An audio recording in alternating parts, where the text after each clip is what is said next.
The world is divided into 5 distinct civilizations sharing the same planet.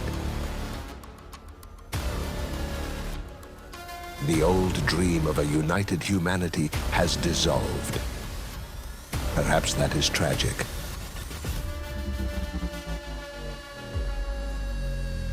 Perhaps it is inevitable. This film travels across a fractured Earth to show how it feels to live in 5 different tomorrows at once.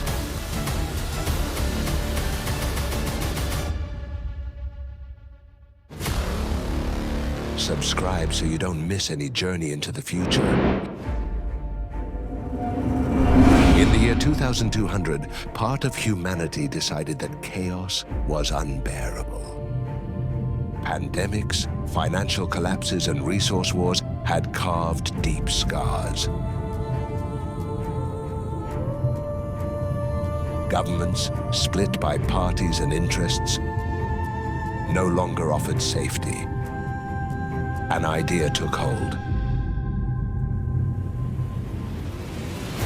Stop trusting humans and hand power to an incorruptible system. Thus, the Centralized ones were born. A civilization governed by a unique artificial intelligence known simply as the Central Network. An invisible entity that calculates, organizes, and decides. First, it was an emergency system. It handled energy, transportation, and food distribution. Then, justice, healthcare, and education.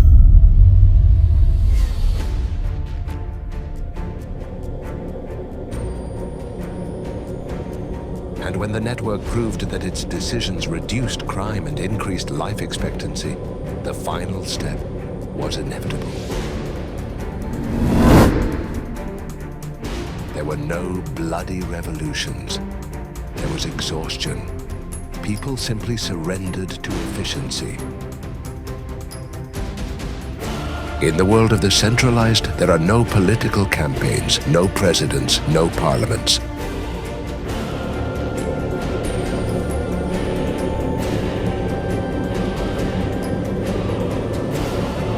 Power has no human face. The network decides everything, from urban planning to job assignments. Every citizen has a dynamic profile, a database that records their health, productivity, and emotions. That profile determines their housing, their job role, and their access permissions.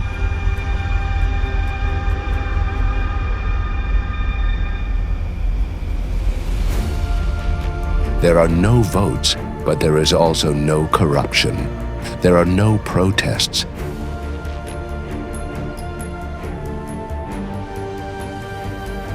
Because there is no one to protest against. Precision cities. Centralized cities are cathedrals of geometry. Glass and steel towers rising up to the clouds, connected by suspension bridges. Clean streets, free of private cars, traversed by autonomous vehicles that are never late. At the core are the data centers, sealed towers where the heart of the network beats. Surrounding them are identical residential districts designed to guarantee average well-being. And beyond, the productive belts. Vertical farms, automated factories, laboratories that never rest.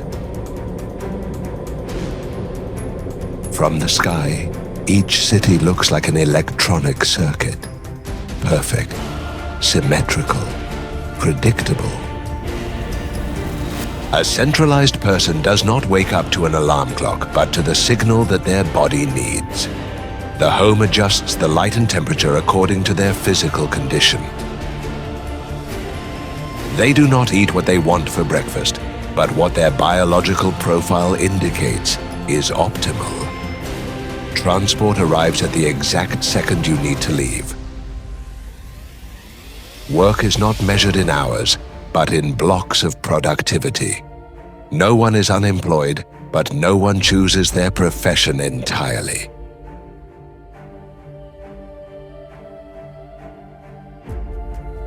Leisure is also regulated. Customized simulations, concerts designed to balance emotions, virtual sports to release tension. There is no improvisation. There is no chance. Children grow up with artificial tutors that tailor learning to each neuron. Friendships and relationships are formed based on compatibility measured down to the millimeter. There is no violence or theft on the streets. Negative emotions are detected before they grow and corrected with light, sound, or scent stimuli. The centralized never learn to make mistakes. They were born into a world where errors are corrected before they occur. Seen up close, they look like enhanced humans. Smooth skin, firm muscles. Bright eyes thanks to biometric implants that keep them connected to the network. Life expectancy exceeds 110 years, and there are almost no visible diseases. But there is something disturbing about them. They are too uniform. There is no obesity or extreme frailty. There are no scars or deformed faces. They look like variations of the same mold. Their clothing also reflects this uniformity. Sober garments in neutral tones, made with smart fibers that regulate temperature and cleanliness. On each suit, discrete flashes of light indicate the social role or health status of the wearer. Their mere presence conveys order. They move calmly, speak without abruptness, never raise their voices. It is as if they were designed not only to live, but to fit in. The centralized look at the rest with a mixture of pity and contempt. They consider the eco-sovereigns to be romantics who waste resources. They see the eternal corporates as symbols of a corrupt past. They see the stellar nomads as deserters who fled instead of improving Earth. And they see the post-humans as an aberration that renounced human essence. They are convinced that sooner or later everyone will end up surrendering to the network. If it doesn't happen willingly, it will happen out of necessity. At first glance, their civilization seems like an absolute triumph. Clean cities, safe streets, long-lived citizens. They have eradicated poverty, wars, and epidemics. But they have also sacrificed something impossible to measure: spontaneity, aimless creativity, the right to make mistakes. In the world of the centralized, safety is everything, and safety has erased the unpredictable. Perhaps they live longer, perhaps they suffer less. But when they look at the sky from their glass towers, they don't know if what they feel can still be called freedom. While the centralized entrusted their future to artificial intelligence, others made the opposite decision: to abandon Earth. They didn't believe that the planet could be saved after centuries of exploitation, nor did they accept living under the control of a machine. For them, the only way out was beyond the sky. Thus, the Star Nomads were born, a civilization that no longer recognizes itself as Earthlings, but as inhabitants of the void. It all started with orbital stations and experimental colonies on asteroids. At first, they were scientific projects, but little by little they became refugees. The climate crisis, resource scarcity, and the advance of the central network drove thousands to emigrate. There was no master plan, no single destination. Each community chose its own path. Some settled in stable orbits, others formed wandering fleets, always on the move. From this dispersion, a common identity was born, that of the traveler who never returns. Their cities have no foundations, only engines. They are giant ships connected to each other like floating neighborhoods. From the outside, they look like swarms of light gliding through the darkness. From the inside, a labyrinth of metal corridors, hydroponic gardens, and transparent domes. Space is their home, and also their threat. Every system, every module, every valve is vital. Life depends on absolute cooperation. A nomad's day begins by checking what sustains the community: oxygen, water, crops. There are no luxuries or excesses. Everything is measured, everything is used. Water is recycled over and over again. Food grows in biological laboratories and green walls that line the corridors.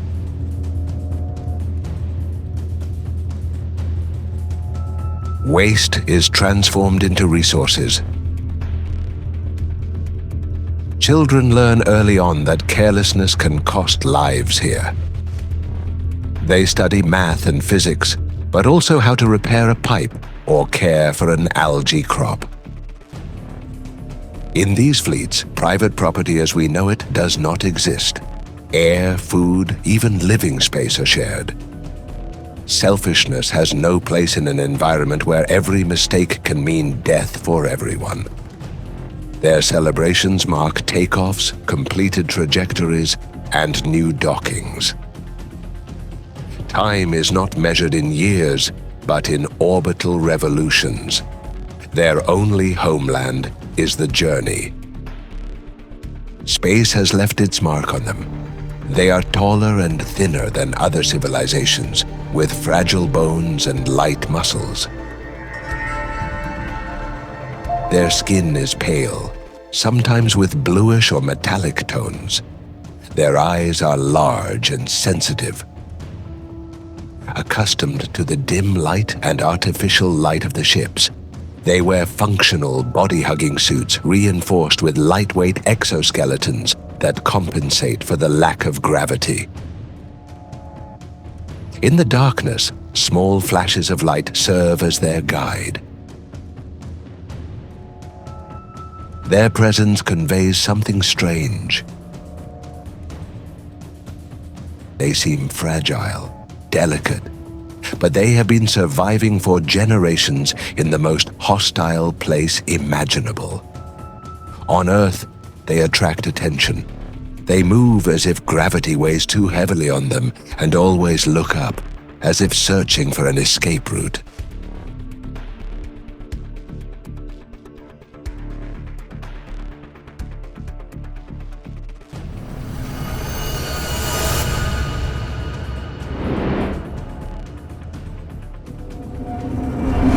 While some surrendered their destiny to artificial intelligence and others fled to the stars, a third group made a very different decision: to stay on Earth, but not to conquer it, rather to reconcile with it.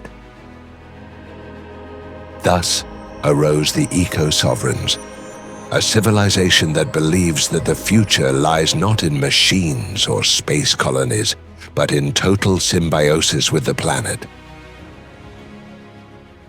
The origin of this civilization was a resistance movement.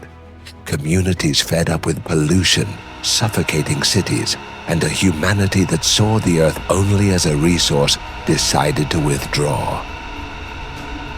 They took refuge in forests, jungles, and mountains that still survived the disaster. At first, it seemed like a return to primitive times, but soon the opposite became clear. They did not reject science, they redesigned it.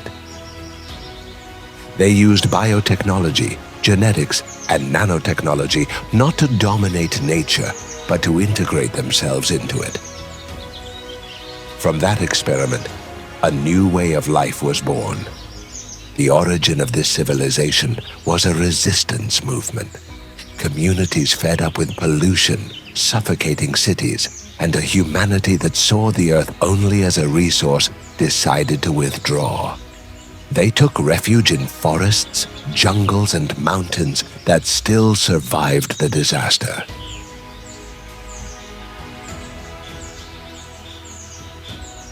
At first, it seemed like a return to primitive times, but soon the opposite became clear. They did not reject science, they redesigned it. They used biotechnology, genetics, and nanotechnology not to dominate nature, but to integrate themselves into it. From that experiment, a new way of life was born. An eco-sovereign begins the day with sunlight filtering through leaves that function as windows.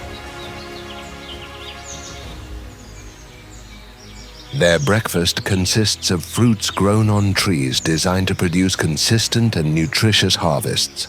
Their work does not consist of factories or offices, but rather of maintaining balance, pollinating crops with swarms of biological drones, pruning branches that shape homes,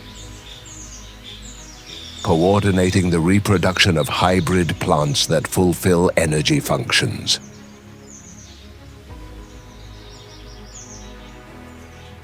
Education takes place outdoors, in contact with the earth, but accompanied by advanced biotechnology that teaches children to communicate with the city's living systems.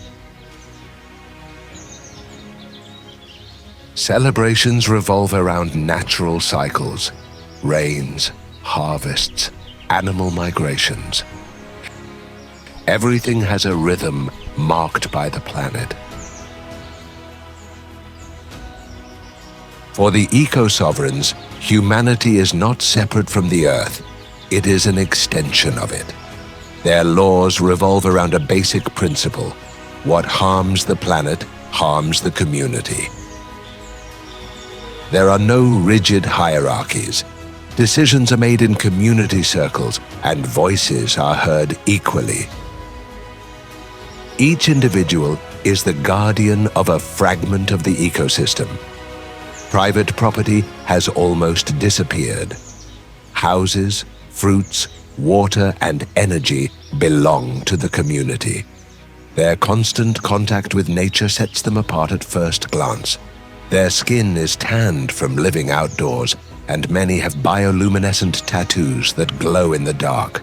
Some have undergone biografts, eyes with green or gold highlights, hair that changes color with the light, skin that adapts better to heat or cold. They are more robust than the Star Nomads, with strong bodies shaped by physical labor, but they also convey calm, as if their breathing were synchronized with their surroundings. They do not use synthetic fabrics or industrial fibers. Their clothes are living fabrics, plant fibers, resistant mycelia, treated leaves that regenerate their fibers when damaged.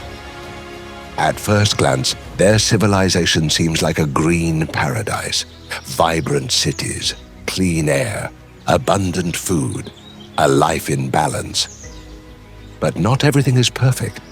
Their rejection of industrialization limits their ability to defend themselves. Their cities have no walls or armies, and they depend on absolute cooperation. Their faith in the earth is so absolute that to others, it borders on blindness. And yet, when night falls and the cities glow softly with luminous fungi, it is difficult not to think that perhaps they are the only ones who understood the true meaning of the future. Not to flee the planet, nor to lock themselves in algorithms, but to become part of it again.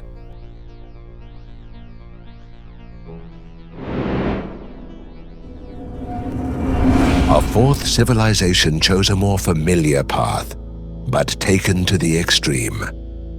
In their world, states ceased to exist. Parliaments emptied, flags fell, and in their place remained brands. Corporations that were once companies ended up becoming governments. Thus, the eternal corporations were born. A civilization where citizenship is purchased like a subscription and where your brand name defines who you are. The origin of an empire of logos. The birth of this civilization was not an accident, but the logical outcome of centuries of globalization. When nations collapsed under impossible debts, corporations took control of basic infrastructure: energy, water, food, health. At first, it was presented as a public-private partnership. Then, the public disappeared. Companies were no longer providers. They were sovereign. People stopped voting in elections and started choosing citizenship plans: bronze, silver, gold. Each level gave access to different rights: transportation, housing, security, even medical care. The world became a global market where survival depended on which brand backed you. Our fourth civilization chose a more familiar path, but taken to the extreme. In their world, states ceased to exist. Avenues illuminated by holograms, neighborhoods divided according to the subscription of their inhabitants.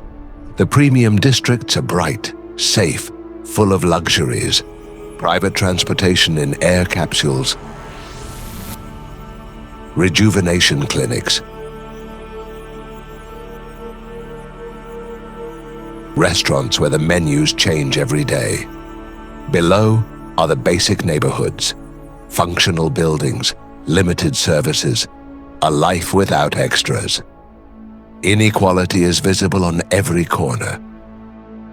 Living in this world means constantly negotiating your place in the hierarchy. Your subscription level determines what transportation you can use, what medicines you receive, and what areas of the city you can enter. The richest seem almost immortal. Genetic treatments, luxury prosthetics, youth prolonged for decades. The poor survive on the basics, chained to eternal contracts that bind them to the brand that provides their coverage. Work is not a vocation, it is loyalty. Every citizen is also an employee, a consumer, and an ambassador for their corporation. The uniform they wear is also the contract that keeps them alive. Here, competition is not just an economic system, it is a religion. Advertising slogans become commandments. Corporate bosses are seen as almost mythical figures. Success is not measured in personal achievements, but in how much value you generate for the brand that sponsors you. There are no parliaments or courts. There are boards of directors. Wars are not fought with national armies, but with private security forces hired by corporations. International conflicts are disputes between logos. The appearance of an eternal corporate is marked by their rank. The elites appear eternally young, with perfect skin, white smiles and bright eyes, thanks to surgery and luxury prosthetics. Money has brought them not only health, but the illusion of immortality. In contrast, the lower classes show worn bodies, fatigue in their eyes, and visible signs of lack of access to improvements. Clothing is the true language of this civilization. Senior executives wear smart suits that project holograms of logos and statistics in real time. Middle management wears functional uniforms with their corporation's emblem. The poorest have only recycled clothing, always marked with the logo of their sponsor. Their presence is hierarchical. The rich radiate confidence and authority. The poor, submission. Here, you don't need to ask who's who. Just look at them.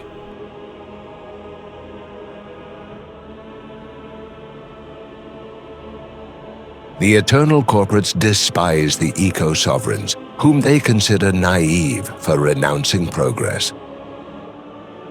They compete directly with the centralized, brands against algorithms, propaganda against calculation.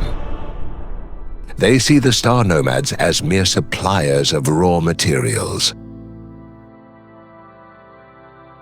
And they distrust the post-humans. How can you sell a product to someone who no longer needs a body? For them, everything is a market, even alliances, even wars.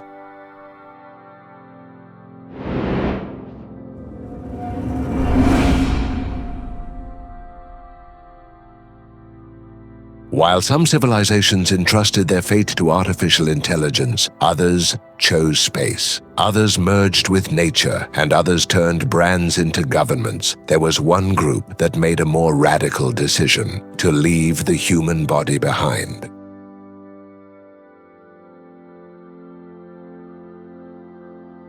Thus, the post-humans were born.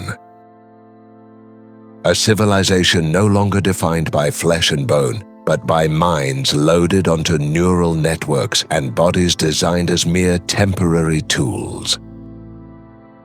For centuries, humanity dreamed of defeating death.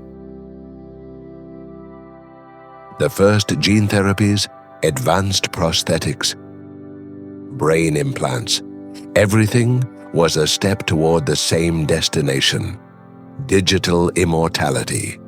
The breakthrough came when neural interfaces made it possible to copy an entire mind onto quantum servers. It was no longer a question of prolonging life, but of migrating it. Suddenly, consciousness could be separated from the body. At first, it was a privilege reserved for a select few. Tycoons, scientists, politicians.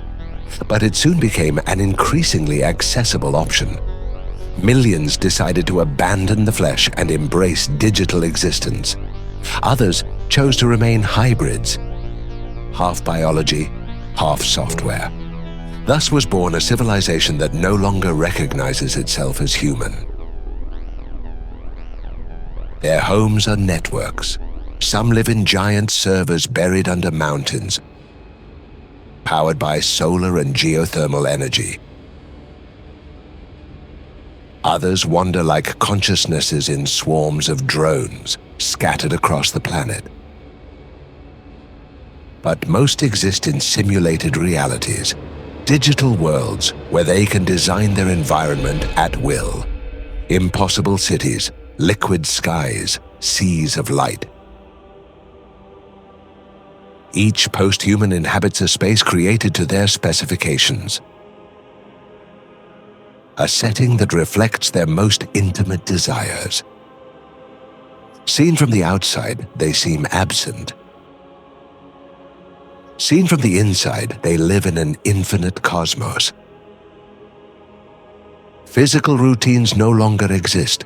There is no hunger, no fatigue, no illness.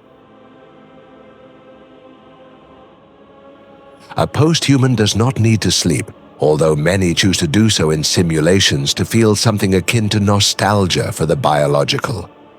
Their time is divided between creating worlds, exchanging information, and exploring states of consciousness that no flesh and blood human could imagine. Some become digital artists, others explorers of shared mental environments, others scientists who calculate without limits.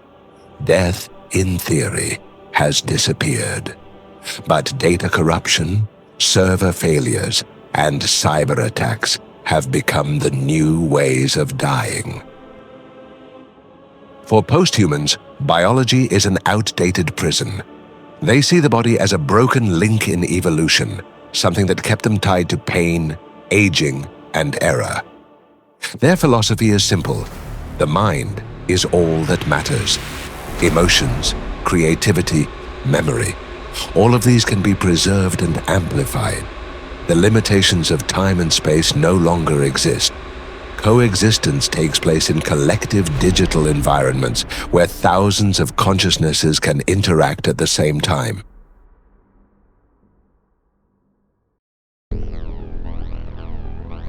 Traditional hierarchies are blurred.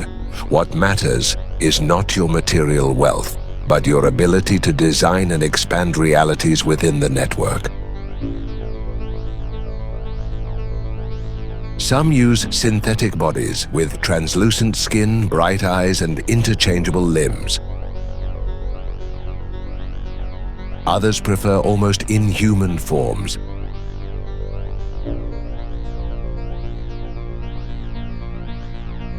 Liquid metal figures, silhouettes with more than 2 arms, faces that change expression in seconds.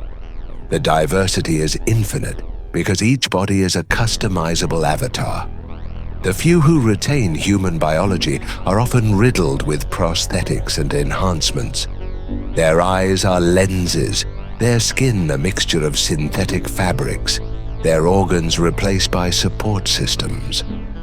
More than human, they seem like prototypes in constant evolution. Their presence is unsettling.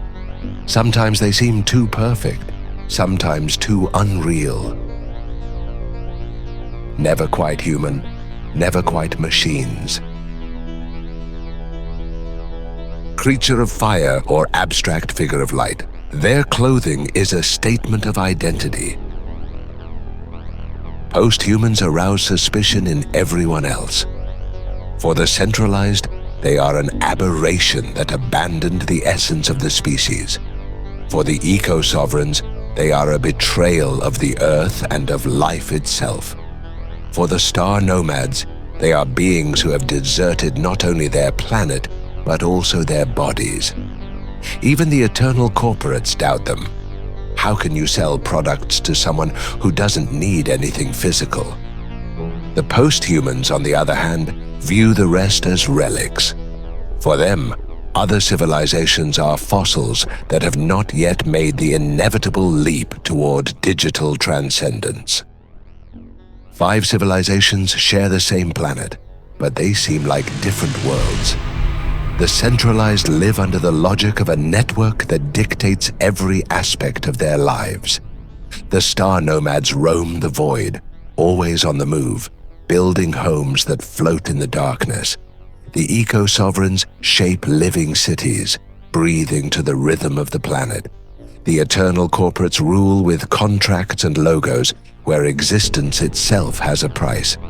And the post-humans inhabit digital realities, leaving biology behind in search of another form of eternity. There is no single path, no shared vision. Each civilization represents a different response to the collapse of the past. Absolute order, perpetual travel, symbiosis with nature, market dominance, or digital transcendence. In this fragmented world, humanity is no longer one, but many. And the future, far from being a common destiny, has become a broken mirror where each fragment shines with its own truth.